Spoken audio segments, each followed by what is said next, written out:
다니엘서 10장입니다. 다니엘서 10장 1절 보겠습니다. 다니엘서 10장 1절에서부터 3절까지 보겠습니다.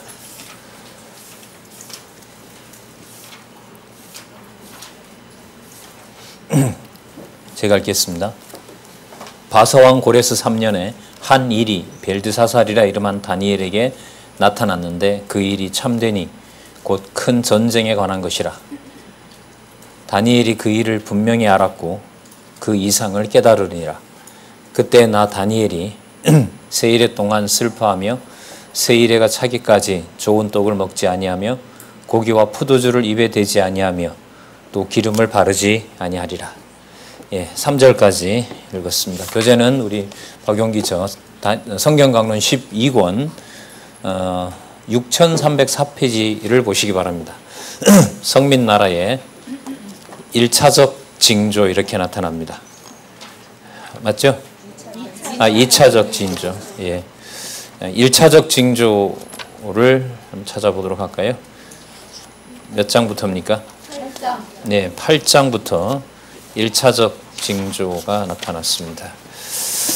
자,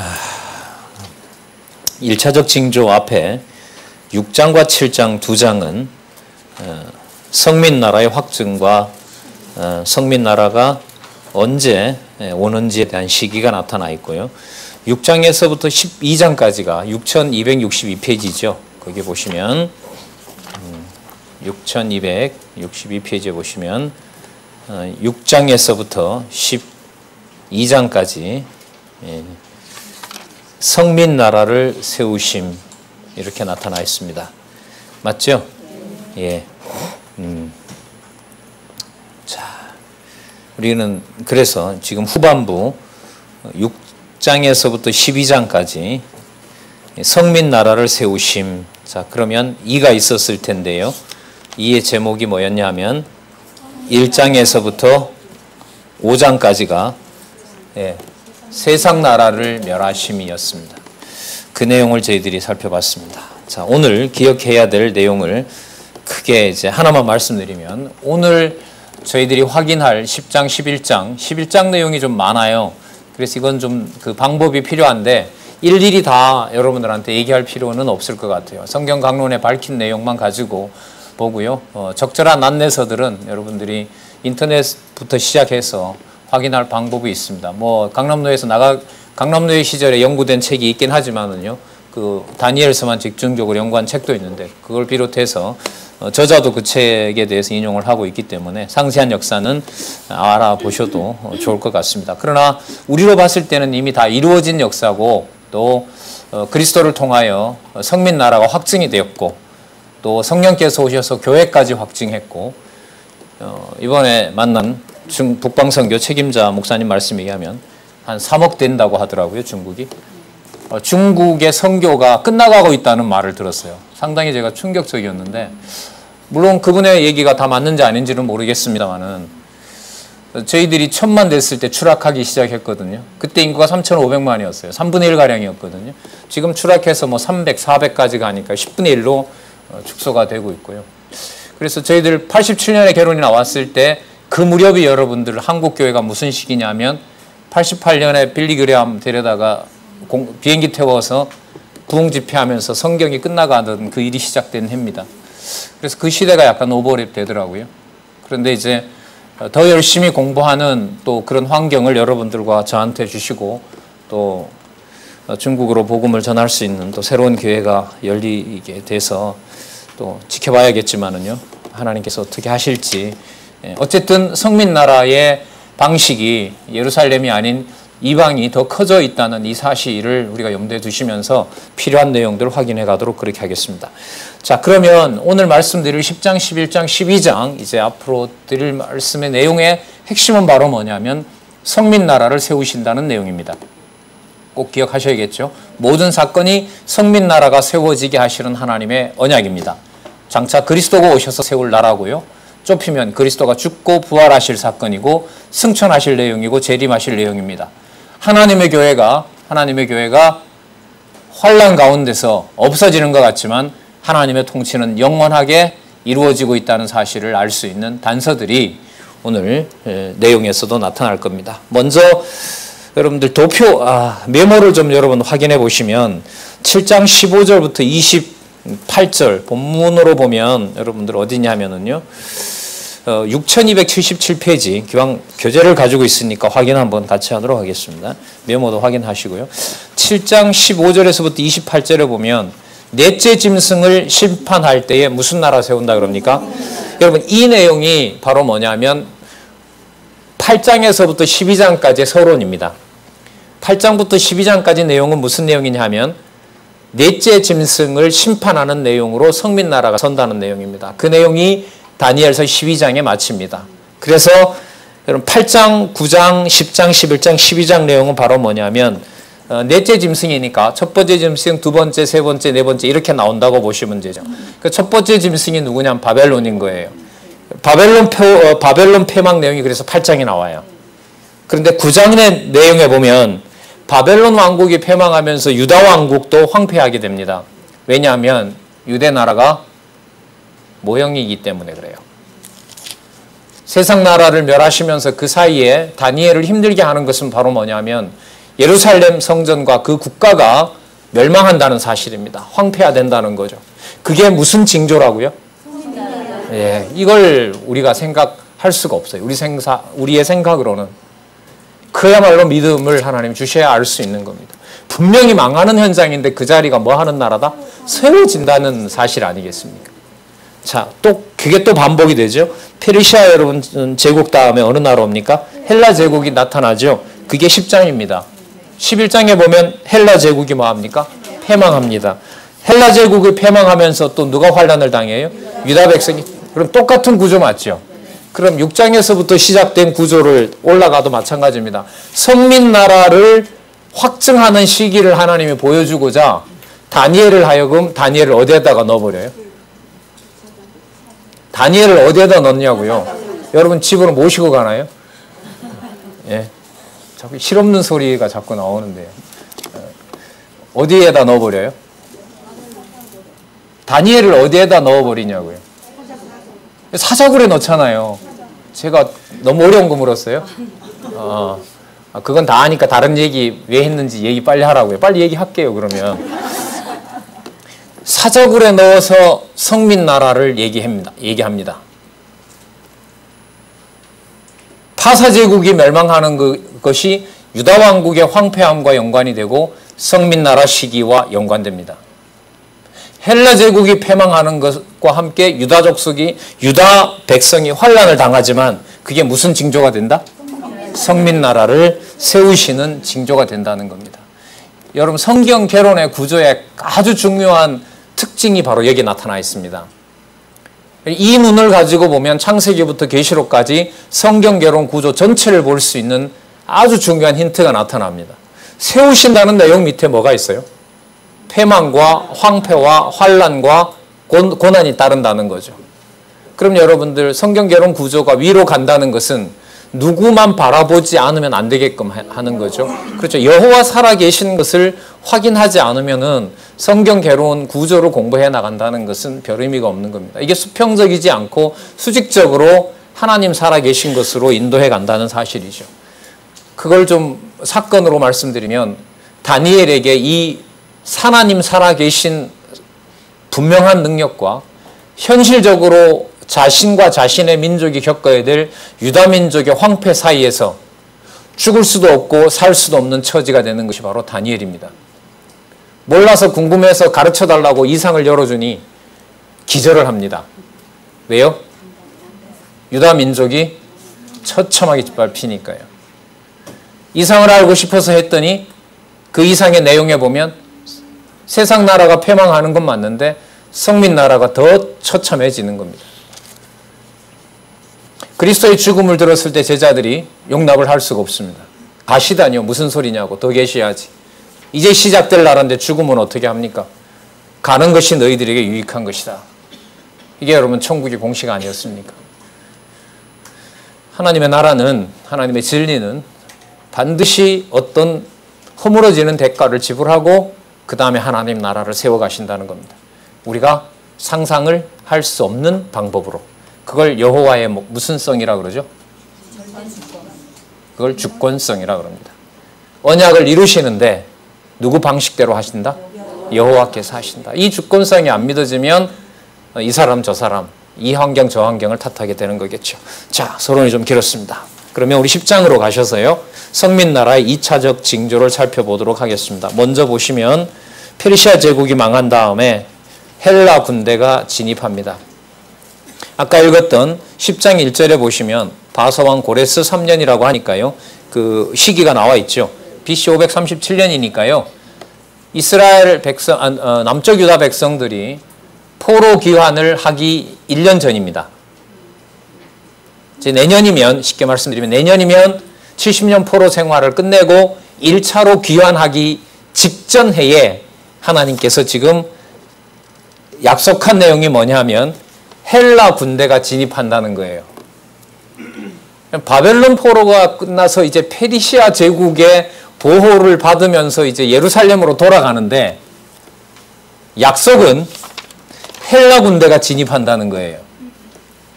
그럼 몇 년 후에 약속이 되냐면요, 알렉산더가 보통 333년이라고 그러면 330년으로 치면 200년 후의 일이고요. 헬라 제국 중간에 성전을 더럽히는 안티오코스 에피파네스 4세, 안티오코스 4세의 내용들이 성경에 나오니까요. 안티오코스 4세의 경우로 본다면 360년 후의 일입니다. 그러니까 이 구조가 어떤 인간적인 구조로 이해를 하기가 이게 참 쉽지는 않아요.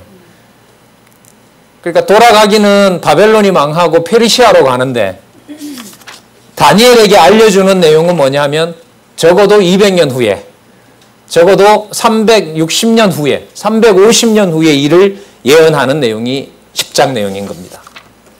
그러니까 페르시아 제국이 지금 멸망해 가고 있어요. 바벨론 제국이. 그러니까 페르시아 제국은 이제 곧 시작을 해요. 근데 10장 내용은 뭐냐면 헬라 제국이 들어온다는 거예요. 그러니까 헬라 제국은 이 계시를 받을 때 아직 어디에 흔적도 없이 그냥 모여 삽니다. 지중해에서. 이 말씀을 여러분 왜 이렇게 기록할까요? 100년 후에, 200년 후에, 300년 후에, 400년 후에. 여러분 12장에 가면 무슨 사건으로 마치냐면 예루살렘 성전이 70년에 망하는 것으로 12장이 끝납니다. 다니엘서 12장이. 그래서 뭐하고 주제하고 딱 맞아 떨어지죠. 성민나라를 세우심, 이렇게 떨어져요. 그러면 이게 537년이니까 70년 더해보세요. 그럼 몇 년이에요? 600년이죠. 600년 넘어요. 그러니까 12장 내용은 뭐냐면 페르시아 제국 초기에 약속을 받았던 내용 속에 헬라 제국도 올 것이고 망하고 로마 제국도 오지만 성민나라가 서는 것을 막을 수가 없다. 그 내용까지가 다니엘서 마지막이 되는 거죠. 그러니까 하나님께서 350년 후에 그리고 500년 후에 600년 후에 약속을 여호와께서 하고 있는 내용입니다. 그래서 선지서의 큰 주제인 무엇을 통한 예언? 무엇을 통한 예언? 예언, 죄송합니다. 무엇을 통한 언약? 죄송합니다. 예언을 통한 언약. 그럼 예언은 여러분 여기 보시는 것처럼 좀 더 상세하게 좁혀서 언약해 주시는 내용이 예언이라고 보시면 돼요. 그리고 이 예언은 위로 이제 올라가면 언약이 되죠. 맞죠? 예언을 통한 언약. 누구에 대한? 그렇죠. 메시아에 대한 언약이 되는 겁니다. 그러니까 어느 상황, 어느 경우에라도 영원하신 하나님의 작정과 영원하신 여호와의 언약이 이제는 이방시대의 교회를 통해서 수립되고 완벽하게 되고 또 주어진 계시의 말씀이 확증되어서 글쎄요, 이걸 대한민국은 다 끝났다고 하니까요. 대한민국 교회는 끝나간다고 목사님들이 앉아서 그 얘기를 뭐 누구나 다 하니까 이대로 회복할 수 없다. 어떤 분 얘기는 예수님이 와도 못 고친다. 개혁 못한다. 한국교회는. 예수님이 와서 못 고치면 방법은 하나밖에 없죠. 무슨 날짜 기다리는 것밖에 없어요? 그렇죠. 집수리가 될 수 없다고 해요. 그럼 뭐 하는 방법밖에 없어요? 그렇죠. 그럼 대한민국 교회 회복할 수 없으면 뭐 하는 날만 기다리면 됩니까? 그렇죠. 망하는 꼴만 봐나가면 되는 거죠. 그 사이에 여러분 보란 듯이 여러분 어쨌든 갑니다. 가기는. 이미 지난주에 가서 1박 2일 짧게는 뵀었고요. 하나님이 어떻게 하시는지 모릅니다. 중국 우리 10년 전에 돌아가신 장로님의 후원으로 2,000권 찍어서 갔는데요. 퍼지고 있다는 사실을 이번에 들었습니다. 얘기를 하나 해드릴게요. 2년 전에 여기 있던 분이 대치동에서 공부했던 성경신학 가지고 2년 전에 중국에 가서 강의를 했습니다. 지도자들을 모아놓고. 그분은 이제 얼마 전에 왔기 때문에, 그러니까 한 20년 넘죠. 대치동에서 공부했으니까. 어떤 연락도 없이. 하지만 그게 소중하기 때문에 했어요. 그래서 북방에 가는 기회가 있어서 가서 강의를 했습니다. 통역하던 분이 끝나자니까 얘기를 합니다. 목사님, 저는 저 공부 2005년이니까 13년 전부터 하고 있었습니다. 깜짝 놀란 거죠. 놀랍지 않아요? 근데 그분은 15년 전에 대치동에 와서 책을 사가지고 갔답니다. 누가 와서 누가 어떻게 사가는지 모르죠. 그분들끼리 둘이 더 놀란 거죠. 목사님은 이제 2년 전에 강의하신 분은 작년이니까, 횟수로는 2년이지만 작년에 가서 강의하신 목사님 이게 너무 좋으니까 이렇게 짧게 설명을 하면 성경을 계시의 관점에서 알려줄 수 있는 거라고 설명을 했더니, 통역했던 그분은 저는 이미 그거 안 지 10년이 지났습니다. 근데 죄 문제가 아직 선명하지는 않습니다. 이번에 가서 죄 문제가 해명이 되면 강론집 전체 번역하는 일이 일어날 수도 있을 것 같습니다. 자, 성민나라를 하나님께서 세워나가는 방식을 우리가 짧게 오늘 내일 일로 볼 수가 없는 거죠. 그럼 여기에 여러분들 아까 알렉산더 대왕이 나타나야 헬라군이 진입하거든요. 그럼 그거 오려면 200년 있어야 되고요. 들어온 헬라군이 유대인들을 어떻게 해요? 환란에 처하게 하고 아주 교묘한 술수로 성전을 더럽히려면 안티오코스 에피파네스 4세라는 왕이 등장해야 돼요. 165년에 7년에 등장하거든요. 그러면 그 사람이 올 때까지 기다린다고 하면 350년 후의 역사입니다. 적어도. 그 일을 하나님께서 얘기해 주고 있는 거죠. 다니엘이 감당이 안 돼요. 그 총명한 다니엘이. 그래서 여러분들 하나님의 큰 일을 본다는 것이 진리 안에서 하나님의 교회가 서는 것을 그냥 평이하게 일상서로 본다면 너무 딱한 일인 거죠. 그냥 을에 맨날 듣는 말씀으로 본다면 더 딱한 일이고. 네. 자, 좀 썰이 길었네요. 자, 그러면 우리 고레스 3년에 539년에 일어났던 이상의 내용이 뭔지를 한번 보는데요. 아까 3절에 보시면 세일이니까 37에 20일 계시를 보여주긴 줬는데 다니엘이 일어나질 못해요. 적어도 여러분 이 나이가 70년 포로가 맞춰가니까 다니엘이 15살에 잡혀왔다 해도 70년이면 벌써 몇 살이에요, 그죠? 예, 지금 여기 앉아 계신 우리 노건사님들 나이보다 더 많은 거죠. 그 학수고대 하면서 기다려서 이상은 보여줬고 회복이라고 하는데 보니까 그 계시 내용이 처참한 거예요. 유다 민족이 당할 환란에 대해서 일어나지를 못합니다. 그때, 자 5절에 그때 내가 눈을 들어본즉 한 사람이 세마포 옷을 입고 허리에는 우바스 정금 띠를 띠었고 그 몸은 황옥 같고 그 얼굴은 번갯빛 같고 그 눈은 햇빛 같고 그 팔과 발은 빛난 녹과 같고 그 말소리는 물 위의 소리와 같더라. 이런 뭐 하고 대조가 돼요? 이렇게 대비가 되죠? 예. 다니엘 처음에 역시 참 우리 권사님 대단하십니다. 그 대답을 결국 하시네요. 맞습니다. 머리부터 발끝까지 우상 형상 보여줬죠. 그죠? 그거 가짜고 그걸 때려 부실 여러분들 어떻게 보면 장차 오실 메시아에 대한 모습을 여기에서 쓰러지고 헤매고 있는 다니엘에게 보여주는 내용이라고 볼 수 있죠. 그리고 여기 정금들은 어디에 있었던 거죠? 보통 어디에 쓰던 겁니까? 12지파의 이름을 새겨놨던 에봇에 달아있던 거 있죠.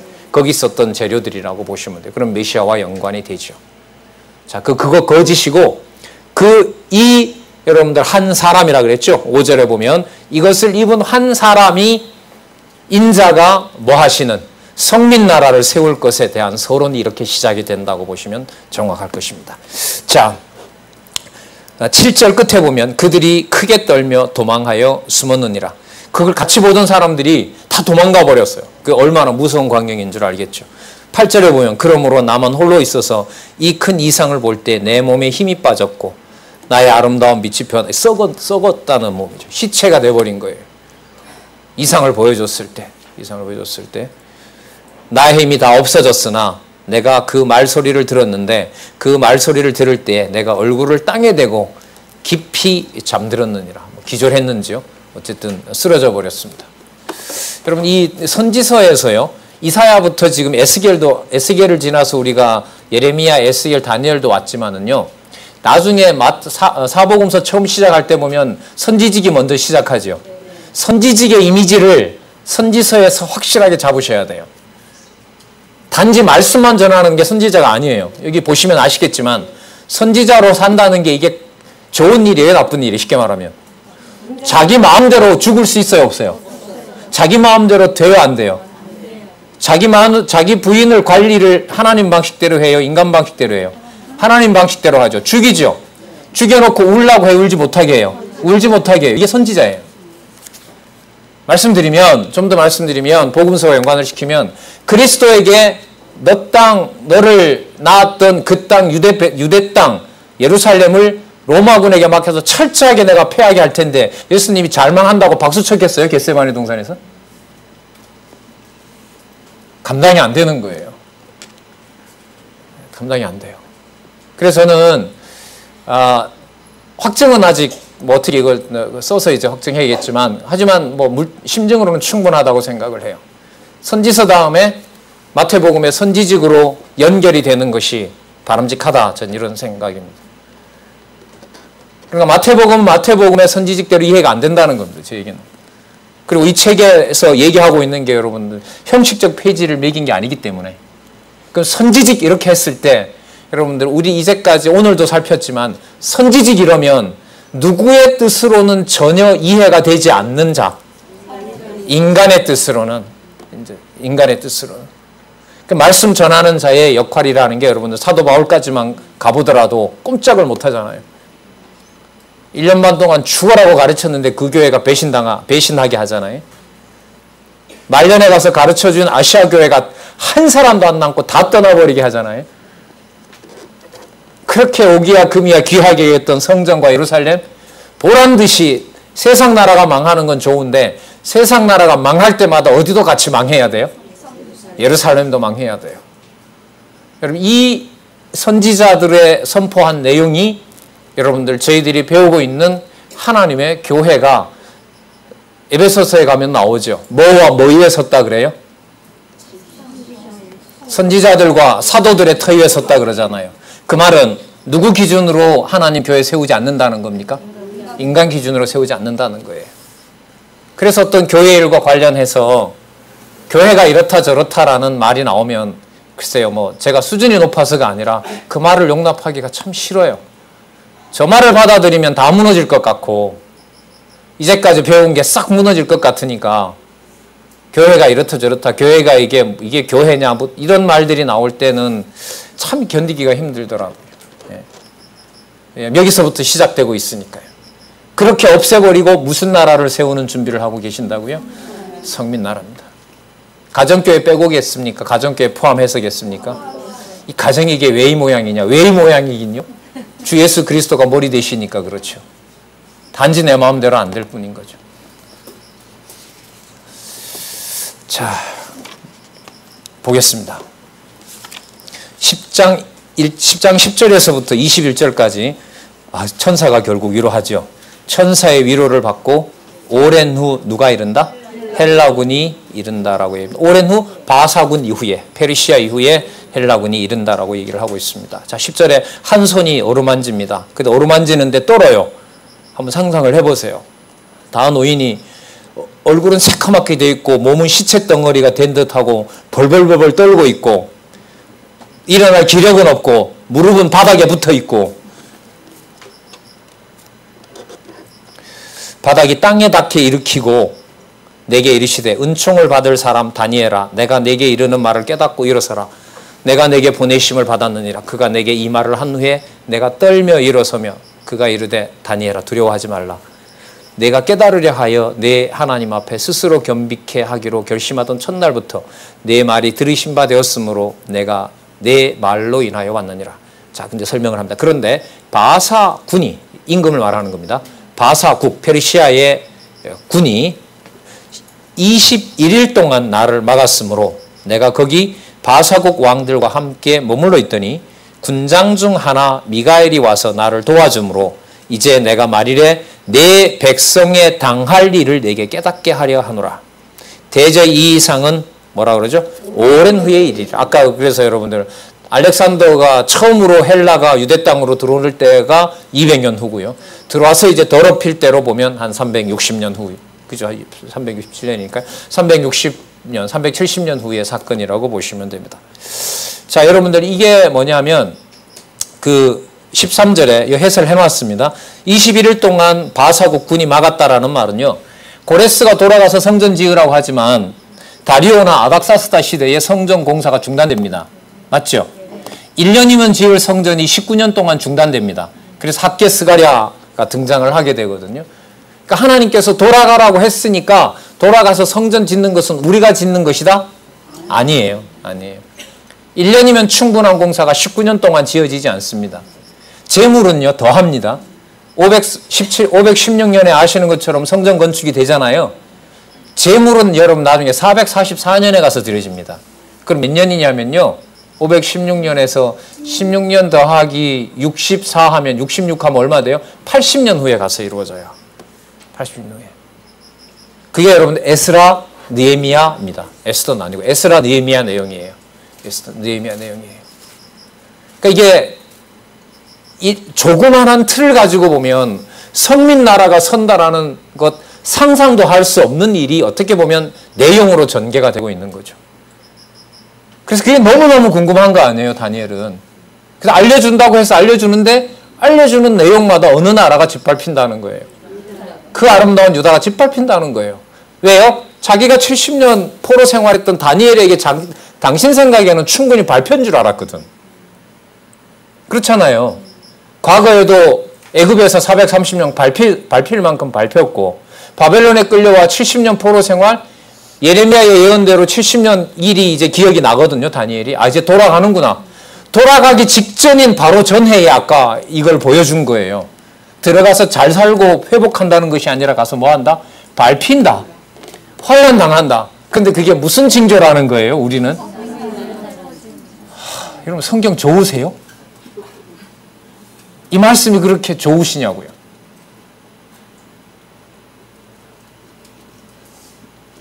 논리적 통일성으로 참 명쾌하더라고요. 그래서 이제 혼자 앉아 공부를 하잖아요. 아, 이게 막 요동을 치는 거예요. 이래도 좋냐? 이게 좋은 말씀이냐?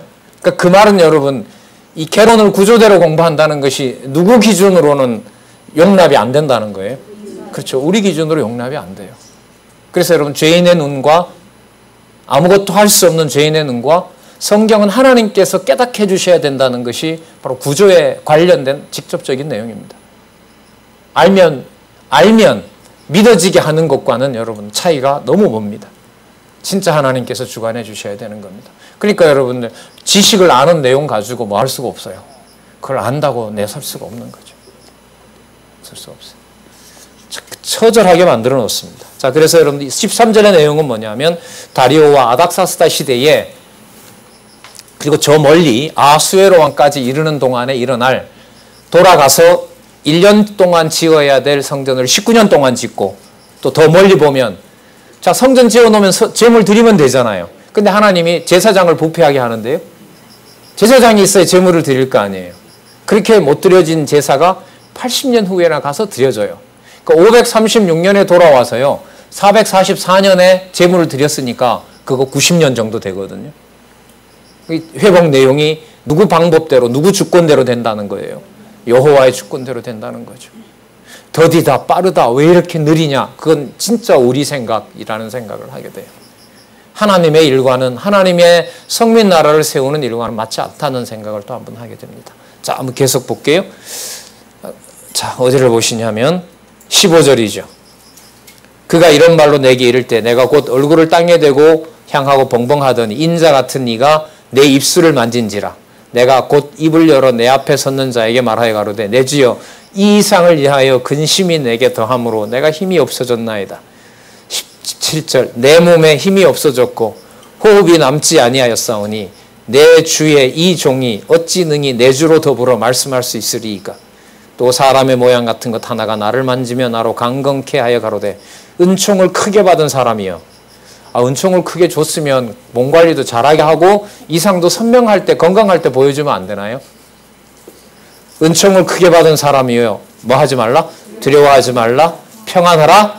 강건하라. 강건하라. 이렇게 하실 거. 왜 이렇게 예를 먹이시냐고. 그가 이같이 내게 말하며 내가 곧 힘이 나서 가로되 참 기도 멋있어요. 내 주께서 나로 힘이 나게 하셨사오니 말씀하옵소서. 여러분 전 이런 걸 읽으면서요. 예수님께서 맨날 겟세마네 동산에 가서 먼 기도했을까? 예표 아닐까요? 다가올 여러분 그 끔찍한 십자가 죽음을 육신의 소욕대로 보지 않고 누가 정한 뜻대로 받아내도록, 그렇죠, 아버지가 정하신 뜻대로 받아내도록 여러분들 고민하지 않았겠습니까? 하지만 그는 본성이 하나님이시기 때문에 한 번도 실수한 적이 있거나 범죄한 적이 없는 하나님이시라는 거, 그거 여러분 요한복음에 잘 나타나 있죠. 자, 좋습니다. 참 기도가 내 주께서 나로 힘이 나게 하셨사오니 말씀하옵소서. 그가 이르되 내가 어찌하여 내게 나온 것을 내가 아느냐. 이제 내가 돌아가서 자 누구 군과 싸운다 그러죠? 바사 군과 싸우련다. 누가 싸운다고요? 다니엘 보고요? 아니죠. 인자 같은 이가 가서 바사 군과 싸운다는 겁니다. 그러니까 여러분 페르시아 이제 시작했는데 페르시아를 버린다는 카드를 시작할 때 벌써 주는 거죠. 느부갓네살에게 여러분들 계시 보여준 게 뭐죠? 바벨론도 망할 뿐만 아니라 바벨론 다음에 나오는 페르시아도 망하고 헬라도 망하고 로마도 망하고 그때 성민나라가 선다. 그게 여러분 벌써 2장 7장에 나오지 않았습니까? 그러니까 여러분 이 몇백 년 동안에 이게 여러분들이 이른바 뭐냐면 교회사에서 말라기 이후에 예수님 오실 때까지 400년 동안 중간기라고 그래요. 그때는 어떤 예언도 없었던 거죠. 근데 없었던 게 아니고요. 정확히 말씀드리면 다니엘서에 있었던 예언이 뭐 하고 있는 거죠? 이루어지고 있는 거죠. 그걸 일반 역사에서 참조하면서 이제 우리는 다 이루어졌으니까 그 기록한 내용을 이 강론집에서는 필요한 내용만 가서 이렇게 정리를 해놓은 거죠. 자, 또 재밌는 게 바사군과 싸우고 내가 나간 후에 어느 군이 이른대요? 여러분 이 헬라군이 오려면 앞으로 200년이 지나야 돼요. 예. 헬라군이 이를 것이다. 오직 내가 먼저 진리의 글에 기록된 것으로 내게 보이리라. 여러분 그러면 페르시아 역사와 헬라 역사는 누구의 계획 속에 이미 다 들어있다? 그렇죠. 여호와의 계획 속에 들어있었다는 사실을 다니엘에게 알려주는 거죠. 인간적으로 보면 정해놓으시고 하나님이 섭리한다는 건 좋은데 하나님 방식대로 섭리하는 것은 다니엘이 온몸으로 감당이 된다 안 된다? 안 된다. 여러분 그래서 진짜 이런 기도가 나올 수밖에 없어요. 하나님 다 정해놓으신 대로 교회 섭리한다는 거 가정교회부터 알고 있는데 하나님 지혜를 안 주면 이 가정교회가 주님의 머리 된다는 거 저 모릅니다. 그것 때문에 여러분 다니엘 아까 며칠 쓰러져 있었다고요? 21일 쓰러져 맞죠? 21일 두 번 했습니다. 예. 예. 세일에를 하나님이 주 예수 그리스도가 가정교회의 주인인 게 머리로는 나는데 잘 안 믿어집니다. 그래 적어도 며칠 금식할 수 있는, 자꾸 제가 가정의 주인 같고 제가 여기 어른인 것 같고 제가 주도해야 되는 것 같습니다. 하나님의 교회 섭리 방법이 잘 안 믿어집니다. 근데 우리 이런 기도나 고민 별로 안 하잖아요. 그죠? 예. 하죠. 합니다. 하는 분들도 있더라고요. 예. 예. 자, 여기 보시면 헬라군, 페르시아군을 누가 이긴다라고 얘기를 하죠? 내가 한다. 여러분 이거 뭐하고 똑같아요. 이사야부터 시작되어 왔던 사역을 통한 예언을 메시아 언약을 할 때 강조해 왔던 거죠. 누가 한다? 또 나오잖아요. 봐요. 그러니까 누구는 기절시켜 놓고 하나님의 선지자는 기절시켜 놓고 내가 할 것이다라는 사실을 선지자에게 알려주는 거죠. 그럼 여러분 그리스도가 오셔서 선지직을 수행해 가실 때 누구 좋은 대로 말할 수밖에 없을까요? 유대인들이 좋아하는 말을 할까요? 아니죠. 누가 좋아하는 대로? 그렇죠. 아버지가 좋아하는 대로. 만왕의 왕 만주의 주가 좋아하는 주로서 아버지의 아들로서 하늘에서 이루어진 것을 땅에 이루는 것에 온몸을 던지는 겁니다. 마태복음만 그럴까요? 요한복음까지 다 그럴까요? 전부 다죠. 전부 다입니다. 그게 순서대로 요한복음에 가면 따라서 그 예수는 하나님이다. 이런 결론에 도달하는 거죠. 자, 그들을 도와서 대적하는 자는 너희 군 임금 미가엘 뿐이니라. 군은 여러분 우두머리 두목이니까요. 내가 보낸 내 사자로 그들을 이기게 할 것이다. 그걸 여러분들이 중간사에 읽을 때 어느 누구를 딱 지목하면 읽어나가기가 힘들어집니다. 뭐 나중에 나오긴 하지만 그게 마카비다, 뭐 유대다, 뭐 이렇게 지목을 구체적으로 해버리면은요. 내용의 전개에서 계속 그 해당되는 사람을 찾아야 돼요.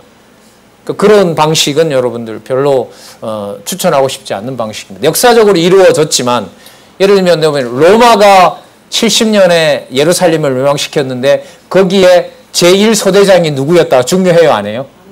그러나 역사는 그것까지 기록하고 있어요. 그러나 그게 핵심은 아니라는 거죠. 특히 여러분 요한계시록 볼 때도 마찬가지예요. 요한계시록 볼 때도 어느 누구를 지목하게 되면 성경 해석은 그 다음부터 되질 않습니다. 예. 자, 다음에 가서 또 보도록 하고요. 11장에 가면 이 들어왔던 헬라 군을 아까 이긴다 그랬잖아요. 그죠? 오직 내가 먼저 진리의 글이 기록된 대로 내게 보이리라. 나를 도와서 그들을 대적하는 자는 너희 군 미가엘이라고 했잖아요. 자, 그러니까 11장에 가면 어느 왕국이 패망하는 내용이 나와요? 그렇죠. 자, 내가 또 봄에 메대 사람 다리오 원년에, 여러분 이거는 시간이 좀 거슬러 올라가요. 그 받은 내용이에요, 이미. 아까 그 내용 2년 앞에 있었던 내용이에요. 아까 그 내용은 537년이고요. 시간으로 보면 여러분 이건 539년입니다. 본문에 다 나와 있습니다. 그러면 여러분 이 말씀은 뭐냐 하면 이런 거죠. 다니엘이 보고 쓰러지고 일으켜서 가르쳐 줬어요. 하나님 하실 말씀은 그런데 다니엘 이 일을 내가 이미 2년 전에 얘기했다. 내가 이미 2년 전에 이 내용을 내가 계시한 바가 있다. 그러니까 다니엘은 이 계시를 받고요. 한번 잘 보세요. 이 모든 내용을 다니엘이 계시로 받았을 거 아니에요. 그죠? 시간 순서대로 받았을 거 아니에요. 맞죠? 그리고 순서를 정할 때는 시간 순서대로 하고 있어요? 아니면 의미 중심으로 하고 있어요? 그러니까 의미 분석 성경 개론인 거예요. 그래서 역사적 순서로 보면 안 된다는 거. 역사서에서 가장 진짜 놀랐던 거. 에스더서가 왜 제일 뒤지? 에스더 다음에 느헤미야가 와야 역사적 순서가 돼요. 그럼 무슨 순서가 아니라는 거예요? 그 시간 순서가 아니라는 거죠. 지금 다니엘 내용을 보더라도 무슨 순서가 아니에요? 시간대로 흘러가고 있지만 계시를 하나님께서 해주실 때는 그것이 여러분들 역사적 순서 배열로 된다는 게 아닙니다. 아주 독특한 역사적 서술 방식이죠. 자, 일단 볼게요. 헬라의 거듭된 남북 간 싸움에서 남방의 승리를 예언합니다. 여러분 이 내용은요. 그 539년부터 미리 말씀드리면 이 마지막 이 헬라 왕이 망하는 왕이 안티오코스 에피파네스 4세거든요. 앞으로 한 30분 반복하면 여러분들 자동적으로 따라 할 것 같아요. 누구라고요? 이놈은 좀 알고 계셔야 돼요. 성경에서 이렇게 약속하고 있기 때문에. 헬라 이러면 알렉산더만 아는데 우리는 그 알렉산더보다가 이 안티오코스 4세 이름은 에피파네스. 안티오코스 세대로부터 네 번째인데 이름은 에피파네스인데 에피파네스 뜻이 뭐냐 하면 신이 돌아왔다. 신이 나타났다. 신이 나타났다. 이 뜻이 에피파네스예요. 그러니까 안티오코스 4세 에피파네스. 요놈이라고 할 뻔했는데 이게 언제 죽냐면 164년에 죽어요. 그럼 164년에 죽으면 539년에 지금 약속하잖아요. 그럼 제가 계산이 잘 164년이면 몇 년 후의 일이죠? 375년 후의 일이네요. 375년 동안 무슨 일이 벌어진다는 거예요? 헬라군이 진입해서 헬라군이 망하고 악한 왕들이 망하는 370년 어간 동안 유대에는 그러면 좋은 일이 벌어지느냐? 아니에요. 그게 아니라는 거예요. 아니라는 거죠. 근데 그게 무슨 징조라고요? 그래서 여러분 이사야부터 우리가 시작하면서 이사야를 때리고 싸매심, 예레미야가 뽑고 심으심, 에스겔 흙고 모으심, 다니엘 멸하고 세우심의 이 구도가 모형적 언약을 끝내고 무슨 나라? 실체적인 하나님의 영원한 나라를 계시한다는 큰 틀이 정확하게 다니엘서에도 그대로 적용이 되는 겁니다. 자, 이렇게 정리를 하고 우리가 이제 앞으로 호세아부터 들어가면은요, 대선지서와 이제까지 분리됐던 것들을 호세아에서부터 말라기까지는 또 붙여야 돼요. 전통적으로 호세아부터 말라기는 떼면 안 돼. 이거 한 권이에요. 다 그걸 줄을 누가 그어놨는지는 몰라도 다 그어놨어요. 순서도 바꿔도 안 되고요. 소선지서는 그대로 해야 돼요. 누가 어떻게 왜 묶었느냐? 그 답을 해명한 게 의미분석 성경 개론이라고 보시면 돼요. 놀라운 내용이죠, 사실. 자, 이제 뒷부분이 오니까요. 좀 연결성 말씀을 드리도록 하겠습니다. 자, 또 볼까요? 내가 또 메대 사람 다리오 원년에 일어나 그를 돕고, 누구를 도와요? 다리오를 돕고 강하게 한 일이 있었느니라. 이제 내가 참된 것을 내게 보이리라 하며 바사에서 새 왕이 일어날 것이요. 뒤에 여러분 설명 나옵니다. 뭐 캄비세스, 스멜디스, 그 다음에 다리오 뭐 이렇게 나와요. 자, 찾아보셔도 되고. 자, 어쨌든 새 왕이 나타났습니다. 그 후에 넷째는 그들보다 심히 부요해요. 누구냐 하면 에스더 남편입니다. 예, 아수에로입니다. 자, 부요할 것이요. 그가 그 부요함으로 강하여진 후에는 모든 사람을 격동시켜 헬라국을 칩니다. 헬라국을 치고 와서 패합니다. 패하고 난 다음에 민심을 수습하기 위해서 잔치를 벌이는 내용이 에스더 1장입니다. 거기서 뭘 가져와요? 예루살렘 성전에 있던 금기명을 가져오죠. 이 건방진 놈이.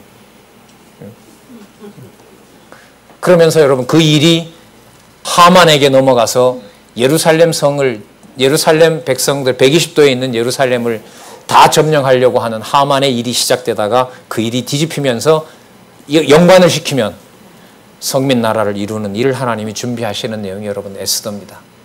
자, 더 볼게요. 장차 한 능력 있는 왕이 헬라국을 칠 것이요 이렇게 나오죠. 몇 절이죠? 2절 끝에 그가 그 부요함으로 강하여진 후에는 모든 사람을 격동시켜 헬라국을 칠 것이며, 자, 이제 헬라국으로 넘어갑니다. 장차 한 능력 있는 왕, 보통 알렉산더라고 말합니다. 자, 일어나서 큰 권세로 다스리며 임의로 행하리라. 자기 멋대로 하는 거죠. 그러나 그가 강성할 때에 그 나라가 갈라져 천하 사방에 나눌 것이나 그 자손에게로 돌아가지 않습니다. 보통 나라는요, 왕자들이 나누어 갔거든요. 근데 헬라 제국은 알렉산더가 갑작스럽게 죽는 바람에 4명의 왕들이 나누어 갔습니다. 4명의 장군들이 동서남북에 있는 땅을 나눠 갔습니다. 근데 북쪽에 있는 것은 그 안티오코스 왕가로 통합이 되고요. 남쪽은 에집트에 있는 프톨레미 왕가로 이렇게 통합이 돼요. 그래서 하나님께서 뭘 만들어내냐면 남북으로 만드는데, 여러분 중요한 것은 북과 남 사이에 뭐가 있어요? 예루살렘이 있는 거죠. 이게 이제 여러분 앞으로 300년, 로마까지 보면 600년 동안 짓밟히는 거죠.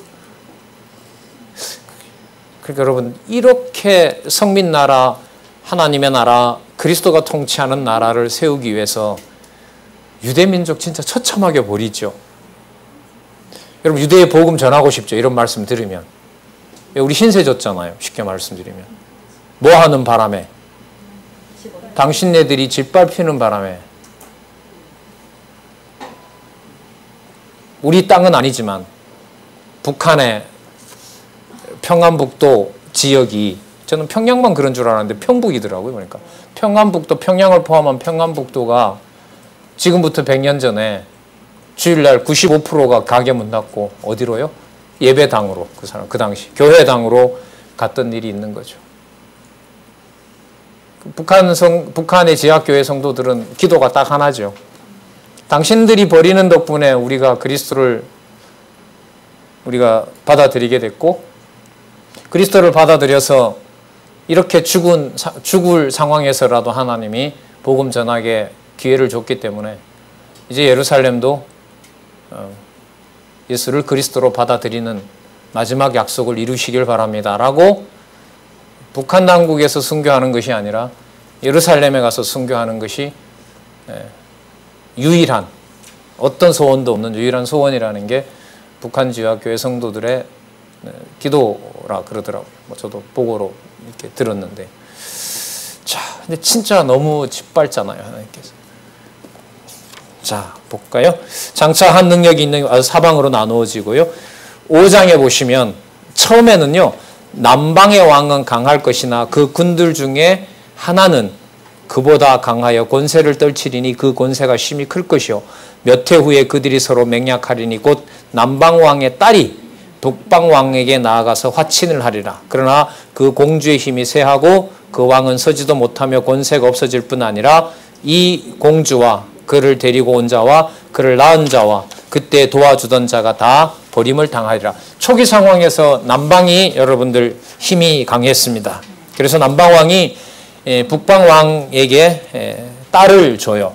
북방왕이 자꾸 커지니까 견제를 하려고. 자, 그 왕들 이름이 여기 본문에 보면 다 나와 있습니다. 이제 몇몇 왕들은 소개할 거지만은요. 그 사이에 여러분들 남쪽에 힘이 강하면 어떻게 돼요? 남쪽이 올라갈 때 예루살렘 밟고 올라가고, 남쪽이 약하면 북쪽에 힘이 강하면서 내려오면서 밟고, 올라가면서 밟고 내려오면서 밟히고, 이게 여러분들 최종적으로는 로마군이 와서 다 불태워버리는 지중해를 건너온 무서운 짐승에 의해서 예루살렘 성전이 끝장난다는 겁니다. 무슨 나라를 세우시기 위해서요? 성민나라를 세우기 위해서. 여러분, 이건 어떤 틀을 가지고 사도행전 1장 12절부터 성령에 의한 성취로 무엇이 선다고요? 예루살렘에서 온 유대와 사마리아와 땅끝까지 선다는 내용을 지금 여러분과 같이 보고 있는 이 내용을 모르는 것과 아는 것의 차이가 적을까요? 클까요? 엄청 크다고 저는 생각을 합니다. 그래서 선지서 없이 복음서와 사도행전으로 성경의 의한 성취로 진입하는 것은 진짜 너무 많은 걸 잃는다. 이런 말씀을 또 드리는 거죠.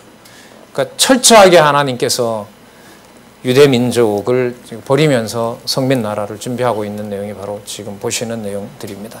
자, 7절에 우리 시간 되는 데까지 볼게요. 그러나 그 공주의 본족에서 난 자 중에 하나가, 여러분 여기 프톨레미 3세라고 보통 얘기를 하거든요. 남쪽입니다. 자, 남북으로만 계속 얘기할게요. 남쪽에 있는 이 하나가 그의 위를 이어 북방왕의 군대를 치러 갑니다. 북방왕의 군대를 치러 가니까, 그러니까 남쪽이 지금 힘이 강해진 거죠. 북쪽으로 쳐들어갑니다. 시기가 여기 나오는데 이게 여러분 246년이니까요. 지금 이걸 받을 때보다 210년 후에 일어날 일이에요. 다 이루어진 거죠. 우리가 보면. 자, 치러 와서 그 성에 들어가서 그들을 이기고, 그러니까 북쪽을 이긴 거예요. 더 정확하게 프톨레미 3세 유겔게데스라는 왕이에요. 이거 다 나온 거니까요. 자, 이기고 재밌는 게 8절 보세요. 그 신들과 부어 만든 우상들과 그 은과 금의 아름다운 기구를 다 노력하여 어디로 가져가요? 애굽으로. 애굽이 남쪽이잖아요. 그러면 어디가 힘이 강할 때예요? 그렇죠. 남쪽이 강할 때다. 이렇게만 아셔도 돼요. 가져갈 것이요 몇 해 동안은 그가 북방왕을 치지 아니하리라. 싹 걷어와서요. 그래서 여러분들 그 기록에 의하면요, 금 우리는 한 돈, 두 돈 세잖아요. 그죠? 한 돈도 글쎄 요즘 얼마 하는지 모르지만 금을 136톤을 가져갔답니다. 그러니까 솔로몬에는 여러분 온 데가 금이었잖아요. 나라 전체가, 예루살렘 전체가 금덩어리였었어요. 그러니까 다 치러 올라오는 거 아니에요. 자, 9절 볼게요. 북방왕이 남방왕의 나라로 쳐들어갈 것이나, 그 다음 전세가 이제 자기 본국으로 가요. 이제 점령 못하는 거죠. 그 아들들이, 북방왕의 아들들이 전쟁을 준비하고 심히 많은 군대를 모아서 물에 넘친같이 나올 것이며, 그가 또 와서 남방왕의 견고한 성까지 칠 것이요 남방왕은 크게 노하여 나와서 북방왕과 싸울 것이라. 북방왕이 큰 무리를 일으킬 것이나 그 무리가, 북방왕의 무리가 그의 손에 붙임 바 되리라. 남방왕, 아까 그 프톨레미 필리파토르라는 왕인데요, 거기에 또 져요. 그러니까 처음에는 여러분 어디가 이렇게 힘을 얻어요? 애굽, 남방. 그죠? 네 나라 중에서도 두 나라가 합친 남방이 더 힘을 얻게 되고, 북방이 저으면 힘이 약해요. 예, 힘이 약합니다. 그리고 여러분들이 힘이 강할 때, 여러분 북방에서는 남방에서는 무슨 일이 벌어지냐면, 지금 제가 몇 절을 읽었죠? 11절 읽었죠? 그죠? 11절 이 사건, 이게 지금 240년 되니까요. 40년 전에, 자, 40년 전에 무슨 일이 벌어지냐 하면, 이 남방에서 히브리어 성경이 헬라어 성경으로 번역됐던 때예요. 아셨어요? 의미 있게 우리가 정리할 수 있는 거죠. 그러니까 남방왕이 세력을 강할 때 남방왕이 유대를 괴롭힌 게 아니라 유대를 후원했어요. 유대를 후원해서 헬라 언어가 보급이 돼야 되는데 헬라어를 유대인에게도 보급시키기 위해서 유대인들의 쓰는 히브리어 성경을 헬라어로 번역하던 사건이 남쪽 왕들의 세력이 강할 때 일어난 일입니다. 그렇게 기억하는 것이 우리들에게는 훨씬 더 유익해요. 일반 역사는 그걸 그렇게 연결을 안 시켜요. 그래서 여러분 아까 뭐 화친하고 뭐하고 할 그 무렵이 있죠. 예, 동서남북으로 헬라 제국이 갈라지고 난 다음에 애굽을 중심으로 했던 남방 왕의 가장 중요한 초기 사건은 뭐냐면 유대인 성경이 뭘로요? 당시의 공용어였던 뭘로요? 헬라어로 번역되는 일이 생깁니다. 그게 남방왕의 세력이 강할 때예요. 그렇게 기억하시면 아주 유익합니다. 자, 그러면 세력이 약해진다는 말은 뭐예요? 하나님께서 남방왕국을 쓸 만큼 쓴 거죠. 그 다음에 어떻게 참 재밌는 역사인데 이런 거 보면 남쪽의 왕을 통해서 헬라어를 배우는 유다 백성들도 구약을 읽으면서 누구를 기다리겠어요? 메시아를 기다리게 하죠. 그리고요, 북방의 세력을 지금부터 이제 커갑니다. 이제 다음 시간부터 12절부터 이제 할 텐데, 자, 북방 세력을 키워서는 그 성경을 보고 있는 남쪽 유다 백성들을 뭐 해요? 짓밟게 해요. 이런 구도로 보시면 돼요.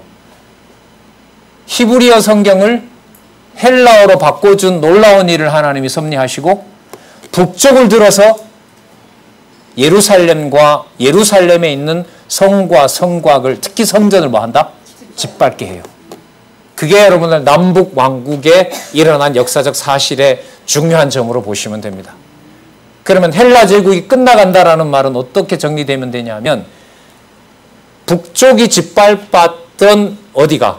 예루살렘 성전이 로마 제국으로 넘어가면서 로마 제국의 손아귀에 넘어가면서 로마 제국이 예루살렘을 쥐었다 폈다 해요. 그야말로 건물은 덩그러니 있지만 그래서 헤롯이 짓잖아요. 헤롯이 예수님 당시에도 그 성전을 짓고 있었던데 그 성전을 결국은 누구 손에 의해서 회파시켜버려요? 로마 제국에 의해서.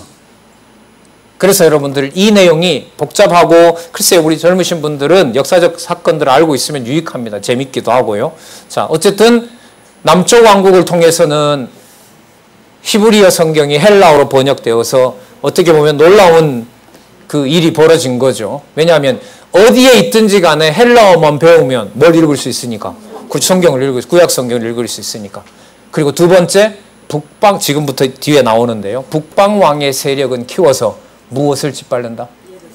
예루살렘을 짓밟는 일이. 그래서 여러분 제목들이 보면 9장에 유다 나라의 황폐, 12장에 유다 백성의 환란. 바로 이러한 내용들이 자 무슨 나라를 세워가는 증거들이다?